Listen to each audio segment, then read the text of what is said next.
নদিয়া রানাঘাট উত্তর পূর্ব বিধানসভার বিধায়ক পার্থসারথী চট্টোপাধ্যায়ের নেতৃত্বে এদিন জেলা পার্টি অফিসে একটি সাংবাদিক সম্মেলনের আয়োজন করা হয়। সেই সাংবাদিক সম্মেলন থেকে রাজ্যের মুখ্যমন্ত্রী এবং তার সঙ্গে সঙ্গে রাজ্য জুড়ে যে শিল্পের অবসান ঘটেছে, তার সঙ্গে সঙ্গে বেকারত্ব জ্বালা বেড়েছে, তার সঙ্গে সঙ্গে বিভিন্ন রকমভাবে আজ শিল্প থেকে রাজ্য বঞ্চিত, সেই সমস্ত বিষয় কিন্তু তোপ দাগা হয়েছে। যদিও রাজ্যের মুখ্যমন্ত্রী সমস্তটাই ভুল ব্যাখ্যা দিয়ে সাধারণ মানুষকে বোঝাচ্ছেন বলে জানিয়েছেন পার্থসারথী চট্টোপাধ্যায়, অর্থাৎ রানাঘাট উত্তর পূর্ব বিধানসভার বিজেপি বিধায়ক। এদিন এই সাংবাদিক সম্মেলনের মধ্যে দিয়ে তিনি জানাতে চাইছেন, একদিকে যখন ধনধান্য প্রেক্ষাগৃহে মুখ্যমন্ত্রী শিল্প বাণিজ্য সম্মেলন করছেন, ঠিক সেখানে শিল্প বাণিজ্যের অবস্থা রাজ্য জুড়ে একেবারে তলানিতে ঠেকেছে, আর তাতে করে সাধারণ মানুষ থেকে শুরু করে সকল মানুষের ক্ষতি হচ্ছে।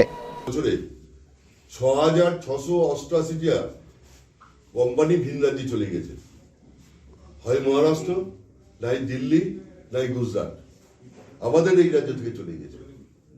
আমরা যেখানে 56,000 কলকারখানা বন্ধ হয়েছিল বামপন্থ সরকারের আমলে বলতাম, আজকে সেই জায়গাতে ৬,৬৮৮টি কোম্পানি চলে গিয়েছে। মুখ্যমন্ত্রী সব তথ্য দেন, সবটাই ভুল তথ্য। ভুল তথ্যের উপর দাঁড়িয়ে মানুষকে ভুল বুঝিয়ে বারবার ক্ষমতায় আসবার চেষ্টা করছে। এবার হয়তো আর পারবে না।